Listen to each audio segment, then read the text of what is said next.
Alright, so we're on the back hall of the fire station. This is where the guys that are on shift will have their bedrooms, and they work a 24-hour shift. So in other words, they come in at 8 o'clock in the morning, they don't get off till 8 o'clock in the morning.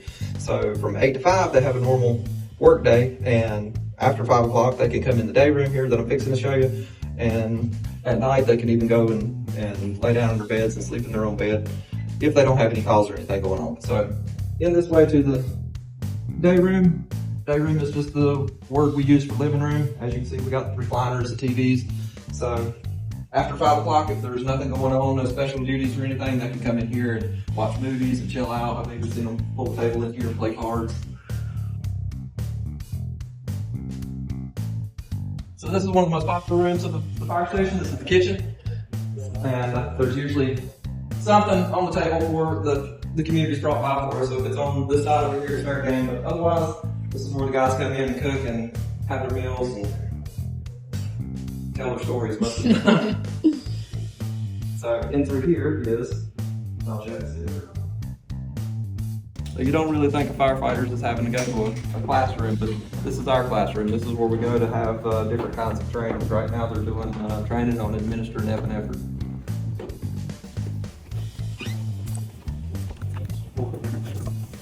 And back here is the back hall portion where the firefighters' bedrooms are.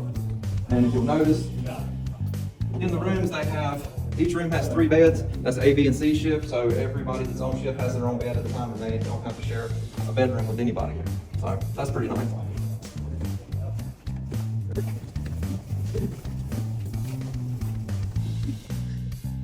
Laundry room, just like anybody else's laundry room. And then here's the fitness workout room. Firefighters are required to run an agility twice a year to make sure they're fit for duty, and this is where we come to exercise and stay ready.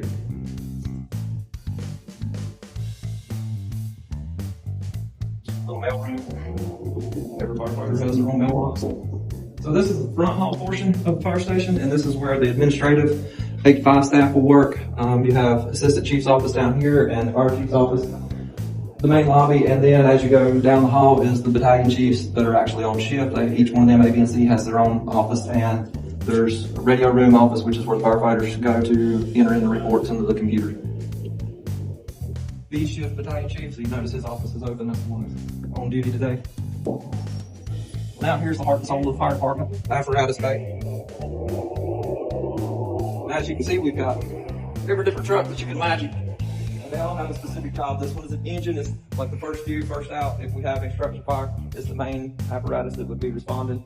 We have a rescue truck down here. We use that for mostly for vehicle crashes, but it does serve other purposes as far as rescue operation.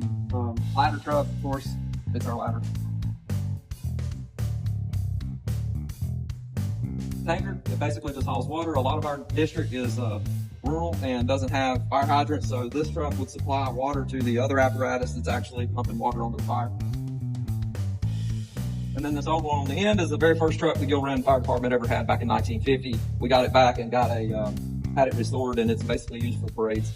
And then there's water rescue boat and spare engine. Those fire trucks only break when they're sitting in the bay or when they're out running. So we have a spare, and that is to fill the SCBA bottles. And then we have the shop out back, which is where the fire trucks go to get work on. As you can see, there's always something to do. Where the fire trucks go to get worked on. We have our own gas and diesel pumps. The outer stations will bring their trucks up here whenever they get down to 3/4 of a tank. They're required to come and top them off and fill them up, so they would come up here and put fuel in their truck. Fire hydrant, obviously, to put water back in the fire truck. This thing out here is called the drafting pit. Every year, the fire trucks have to get service tested, and the pumps have to be tested to make sure that they are able to carry out the job that they're required to do. So we test them every year. Basically, that's a big pit down in the ground. It's got like 10,000 gallons of water, and we will draft water or suck water out of the pit, and it will pump it straight back into the pit. And we just have to make sure that it can maintain whatever is rated. Like our fire engines are rated for 1,500 gallons a minute, and we test them to make sure that they can actually do that. So that's what that's. We also use it for training purposes as far as like drafting water from a static water source and things like that. This is the training ground where we set up different scenarios and train the firefighters on different things such as vehicle extrication. We've got a couple of smashed up cars down here that we cut up, got some mocked up some power lines and stuff over it. So we'll have the trucks pull in here, and the guys on the truck have got to recognize if there's a power line laying on a car. You know, they got to recognize that extra hazard. The car could be energized and it could kill them if they run up and touch it. So things like that is very important as far as training. The training tower is set up just like the stairwell in a hotel or high rise, and it actually has the capability of putting a smoke machine in there and smoking it up, and guys will train advancing hose lines up floors, up flights of stairs. Victim rescue from down a ladder, you know, we'll make guys carry the 200-pound dummy out of the 3rd story window. And if you look up at the very top, there's a place that's actually cut out, and there's anchors up there and stuff. We'll actually attach ropes and do high angle rescue training from there, and we'll rappel down the side of the tower and stuff. It's all a lot of fun.